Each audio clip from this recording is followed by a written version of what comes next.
Oh God. Right. It was just trying to focus on Kristen Stewart's face instead of mine. That's a good start. Hello everyone. My name is Jocelyn. You may call me Joy. And as some of you might have noticed, my comments section has been blowing up a little bit. So I wanted to talk about that because it's a thing to talk about. In my previous video, India Willoughby versus JK Rowling and the British media, I expected as much when it came to the way that certain people on the internet would react when it comes to the things I said, the things I said about JK Rowling in particular, the things I said about just transphobia, because every time I do talk about these things, transphobes come out of the woodwork because they have nothing better to do with their lives. Hello to me feeding into that a little bit. The parasocial dynamic of YouTube. But I also thought it might be helpful to just engage with the comments in a way that is a little bit more involved than just words on a screen. Because I think we can analyze their comments just as well as the things that I said in response. Also, for the sake of clarity, I am going in reverse chronological order. Tom Demand says, I support JK 100%.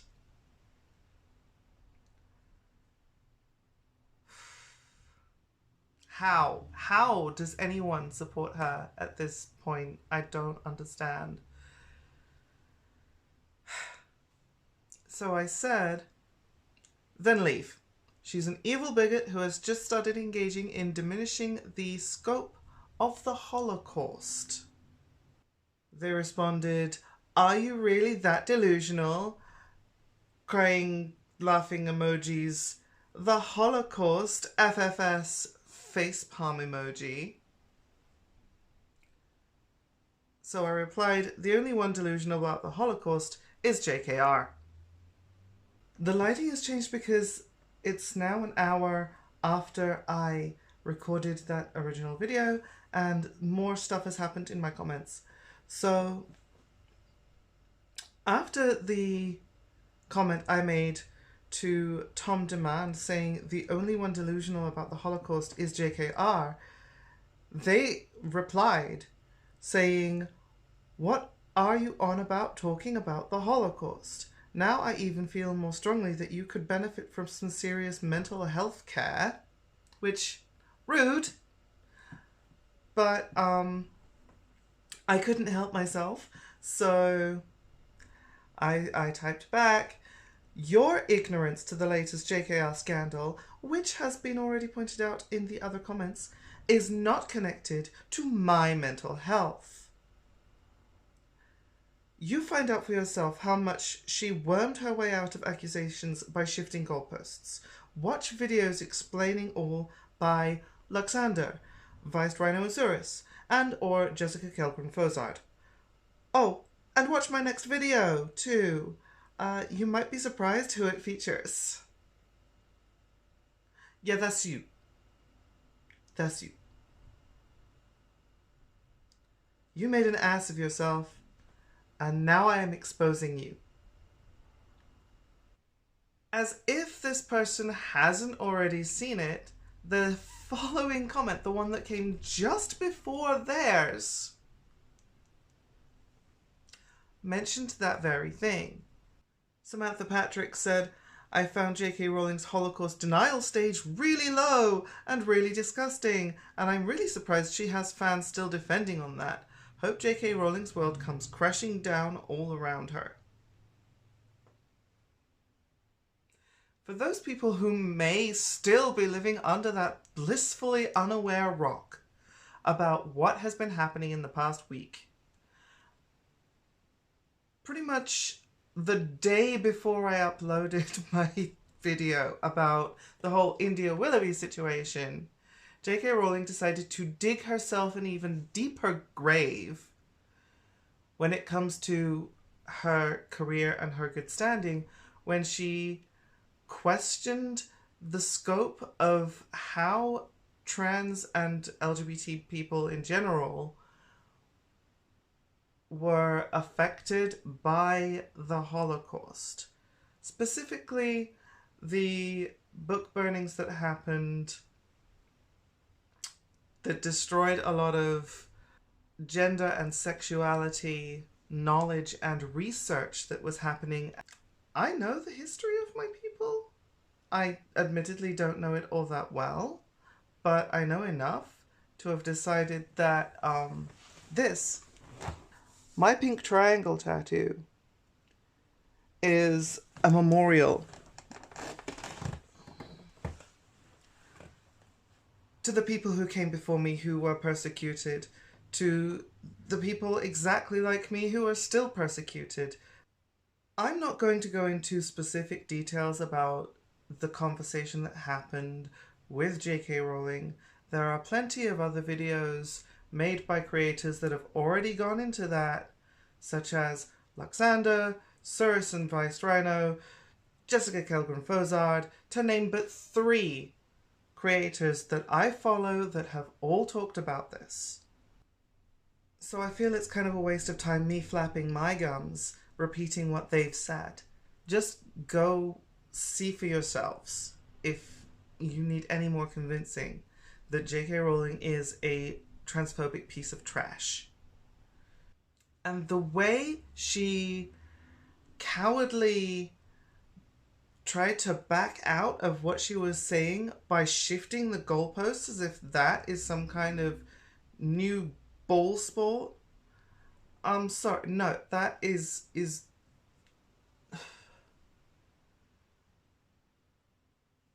anyone who still supports her is a bad person at this point. Like, it's got beyond the point of giving anyone the benefit of any doubt. Anyone who supports her views post 2018, in my view, is a bad person. But I'm hoping that now the mainstream will finally get the fucking clue. Rainy Day Gaming gets it. They say, I think I'm just always referring to JK as that cunt from here on out, seeing she wants to reduce everyone down to genitals. But yeah, that is about the sentiment that I have at this point. Theonorgu says, never going to pass, which I presume means me. I presume means that in their eyes, I will never pass, I will never be a woman, blah, blah, blah, blah, blah. Because, you know, passing for me is a very complicated thing.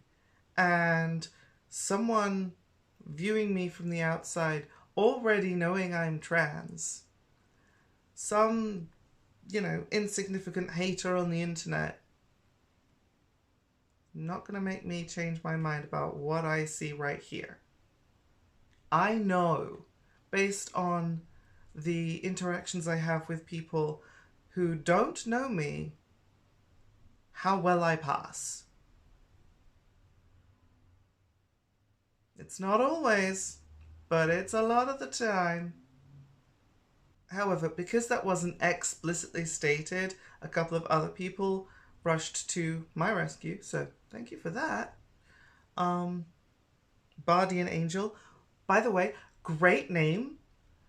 You do not need to be a D&D nerd like me to appreciate the absolute genius that is that name, but it helps. Bardian Angel says, no, you're not going to pass your English class because you clearly don't know how to construct a sentence. Which is kind of true because it was up for interpretation. It was not very clear about what they meant, although I think I can pretty much put it together. And then Rainy Day Gaming replied with, and your dad is never going to be proud of you, bud. And your dad, da-da-da-da-da. It's like, what fucking childish mentality do you have at that point? Are you actually literally 4 years old? Grow up before you start having adult conversations, engaging in adult topics about serious things like people's rights being limited and suppressed. Maybe just get a clue first. This comment was actually one of the ones that inspired me to make this video in the first place. And it is simply Tom Peru saying, adult human female. Body and Angel says, you sound like a Ferengi, which, for those people that don't know, Ferengi is the race of questionable morality as featured in the Star Trek universe. And yeah, they did kind of invent incelies before incels were like a thing. I replied saying, a ridiculously reductionist and inaccurate description at best.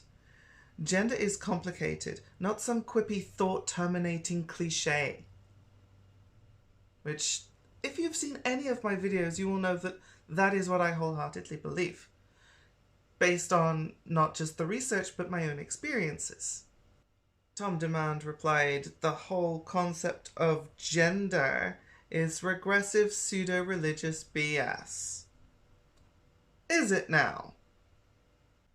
First of all, to unpack the whole what is a woman concept for like the umpteenth time, I have made videos about this, going in depth, as have several other really great creators. The whole concept of gender might sound regressive to you, but it's a thing that is observed in the actions and behavior and psychology of people literally all around you. You may not like it, and to be fair, the way that gender has been used as a hierarchical, oppressive structure where people of a certain gender have more value in society than people of another gender, well, of course that's wrong, and of course I'm against that. I am a feminist after all. But just because I think there should be equality between everyone of all genders doesn't mean that I think that gender itself isn't real when it's very clearly observable. Here's an interesting comment that I wasn't expecting. Hiwatigir, I have no idea if I'm saying that right, says, the number of metal prods in this presenter are distracting. It's been a while since I've had a online comment about my appearance. I get it all the time in real life, like, oh my god, you have a lot of piercings. How many do you have? Did they hurt? Blah, blah, blah. I have talked about this previously as well, but yeah, I don't usually get that in comments. So it's kind of weird to see that spilling over. Body and Angel to the rescue says, then you must be easily distracted. Why don't you go outside rather than bother people on the internet?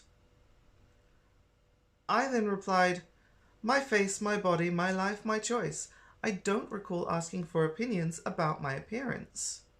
Which might sound a little overly defensive, but considering the main topic of the video that I had published where this comment appeared had nothing to do with the fact that I have piercings or body modifications at all, and it was totally irrelevant to the subject matter. That's what I found the most irritating to me.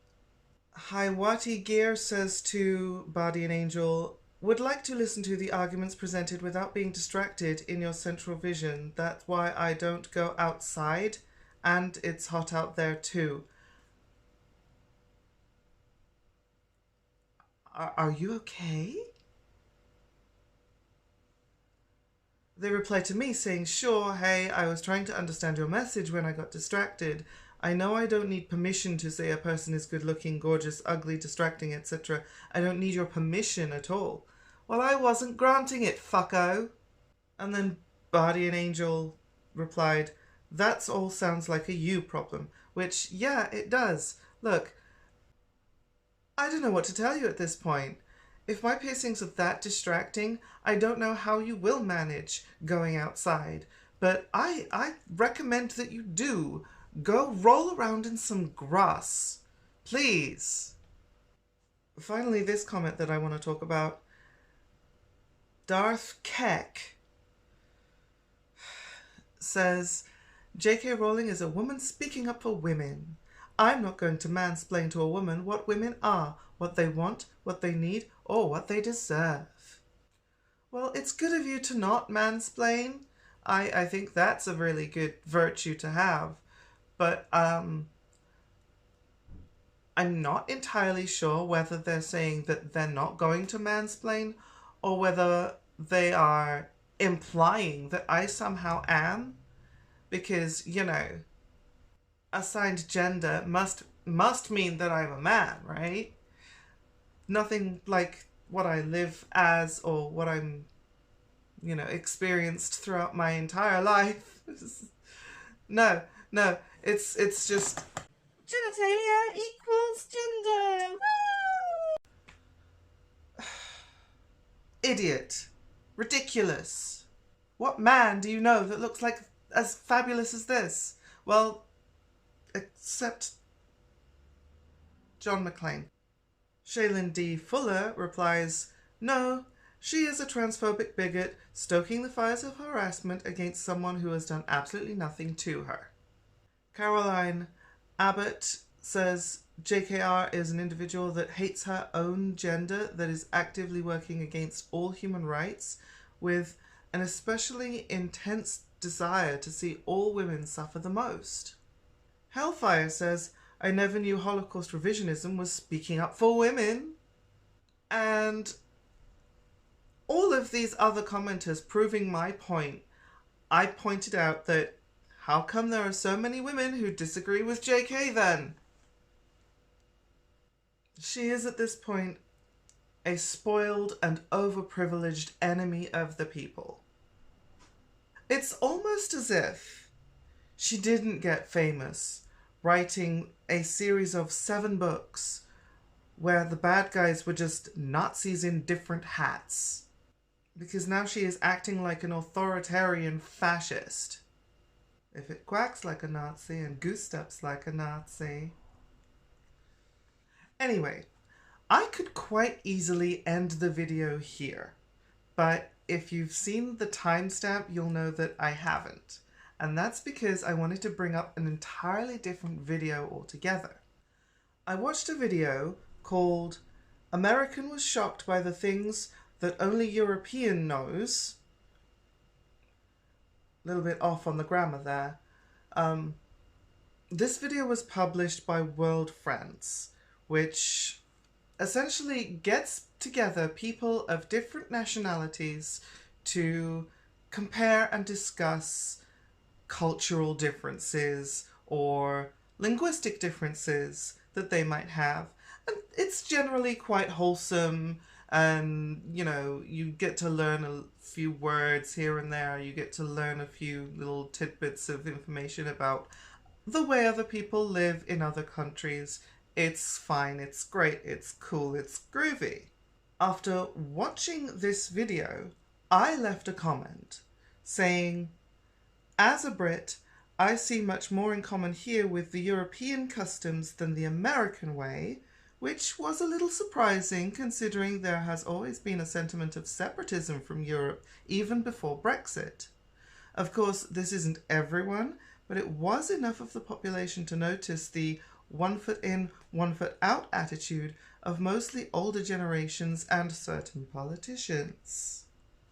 I'm hopeful. I think you can pick up what I was trying to put down there with that comment, that despite the fact that there are so many, let's just say, tensions within the history of the UK and the rest of Europe, I was still pleasantly surprised of the cultural similarities that I, as a Brit, as, you know, I think a lot of people in Britain and in the UK have with the rest of Europe. There was another factor involved here that I completely forgot to mention, but somebody else did in the comment thread. And that is the influence of American media, which has been pretty prevalent throughout my entire lifetime and before. Now you might be thinking, where does the contentious part turn up in this comment thread? Oh, we'll get to that. Ethereal Sunset says, as a Brit who has travelled to many other countries in Europe and has also visited the USA, none of this surprised me. We are very much European culturally, not just geographically. Baron Meduse said, also geographically, Britain is closer physically to France and the Netherlands than both of those countries are to half of the EU. In comes Test Gear Junkie. They say, I'm not. I'm British, not a Brit, please. And I don't consider myself European in any way whatsoever. Sydney Harbour Bridges says, haha, what do you consider yourself to be? And Test Gear Junkie replies with, I just said, British. Can't make it plainer than that. You can feel the tension coming off this comment. Like, the vein in someone's head is pulsating. I think what the question was referring to is, well, what noun do you use to refer to yourself? Yes, you are British, but British is an adjective. What's the noun that goes with that? You are a fill in the blank. You know? Like, I'm quite happy to say I am British, I am a Brit. I am... Well, I'm not very happy about saying it, let's be fair, but, I mean, it's the truth. There's no real denying it or getting away from it. But, oh good God, the pedantic muscle that someone has, that Test Gear Junkie has, it's just... must be working overtime. But it gets weirder. Clara Bow Pie says, always happy to respect what people want to be referred as, but the UK is undeniably in Europe. We are people of the continent of Europe. Even if that's not how we identify, it's just the fact of where we are from and the people we come from. Europe is the continent we are from. How you choose to identify and what you want to be called is a separate issue that should be respected. You are British, and that's great. I'm from Northumberland, and for centuries we were neither British or Scottish, but a third thing, so I appreciate those nuances. Test Gear Junkie replies with, well, you're entitled to your view, and I'm entitled to mine. Take care. This is the comment equivalent of... La la la, it's not real if I don't hear you. I have my opinion, and my opinion is valid because it's my opinion, and you can't tell me what my opinion is, and no. I might be reaching a little bit with that interpretation, but this is how someone identifies and where they are geographically located are kind of two separate things here. But this person is really tied to the idea of them being not only like cemented together inextricably, but also not being European at all. Brank comes in saying, "You may be entitled to your view, but you are and will remain European, just like Japanese people who live on islands and not the Asian continent will always be considered as Asian people." Good little analogy there. I liked that. I kind of tweaked it myself later on in this conversation. Test Gear Junkie says, "Sorry, but you have no right to decide what I am. I decide that, not you or anyone else. You can consider me to be what you like, but it doesn't make it true. Have a nice evening." Again, I may be reading into the interpretation of this a little too much, but that is just how it seems to be going with the resistance to any kind of affiliation with Europe. Elegant Nost says, "Do you hate Europeans or just think that British people are better?" And Teskia Junkie replies, "I don't hate anybody. I just don't like being told I'm something I don't consider I am." It's giving very cis energy. It's giving very turfy cis, "don't call me cis" energy.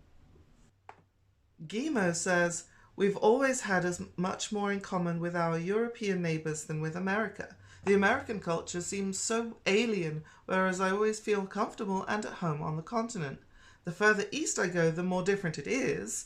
I've never got as far as Russia, but America seems like a whole different mindset, despite the dominance of American film and TV in our world." Which, again, is a fair point, is something I was thinking, but I neglected to put in my original comment. This is where I got involved. I said, "You are a living example of what I was talking about by the sentiment of separatism from Europe. To be clear, I'm not saying it's right or wrong, just something I've observed about some British people. Geographically, yes, of course Britain is in part of Europe. You're aware of that much, I hope, and that's why technically you could be considered a European. But I also acknowledge you don't feel a part of Europe culturally. I thought by adding those qualifying adverbs, geographically and culturally, that might placate this whole situation." Test Gear Junkie replied, "I'm not part of Europe in any way, shape or form. There's water in between me and them. Geographically, I'm British. You can be what you like, but don't include me. Have a nice evening." So I borrowed from the Japan-Asia thing, and I said, there's water in between Madagascar and the mainland, but it's still geographically a part of Africa. And Teskia Junkie says, "If you say so, I'm still not European." I thought it best not, at this point, to carry on with this conversation, because it was clear I was not going to get anywhere. Like, as if pointing out that Ireland is also an island that is a part of Europe that is further away from the mainland than Britain, but is still European and, you know, not just geographically, but also culturally and also economically, what with the Republic of Ireland still being a part of the EU.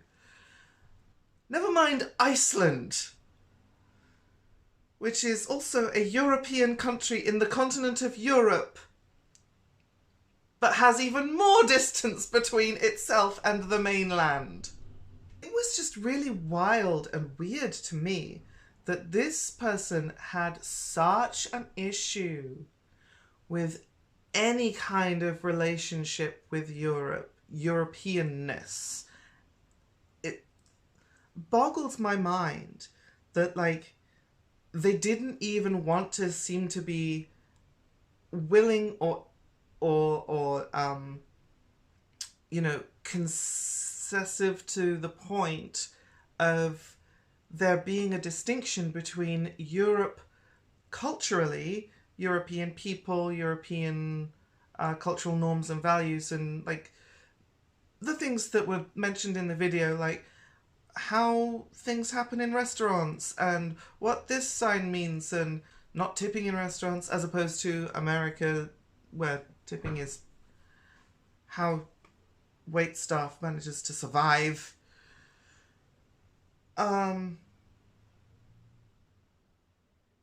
And culturally, yes, we do have a lot of practices that are the same as the European speakers in that video. Like, this person doesn't want to consider themselves European on a cultural level. Okay, fine, I get that. Again, I do think that that's the wrong kind of sentiment to have, considering Europe is not just our neighbors, like, geographically, but also, you know, on a global scale. It's good to be good to people, to have shared commonalities with people. You know, it's a big melting pot of cultures and ideas. If we could just, to use the words of Susie Eddie Izzard, just melt a bit, maybe not be so rigidly separatist. But the idea that even being close geographically to Europe was so heinous to this person that they couldn't even separate out that idea was just so weird to me. And the vibe I got, I think you can understand the way I've presented it, what vibe I got from this person. But that is the attitude that ultimately led us into Brexit in the first place. There was quite a bit of tension after that. Not even going to get into the whole anti-European racism stuff that happened after that. That's not to say that Teskia Junkie is a racist. I'm just saying that it's this idea that's been upheld of quote-unquote sovereignty, which is such a nebulous, weird, indefinable term. Almost, I would say, way more nebulous a term to define than gender or womanhood. When left unchecked, it will lead to things like separatist movements. It will lead to things like ultranationalism. And that's a scary thought, because that's a country I don't want to be in. I don't want to be stuck here in a country that goes totally fash on my ass, which it's already kind of doing. Yay! There's so much to be proud of as a Brit. But anyway, that's where I'm going to actually leave this video. So, those were my thoughts about some aggressively contentious comments. Tell me what you think. Maybe let's do this again sometime, shall we? Why not? Europe is valid, goddammit.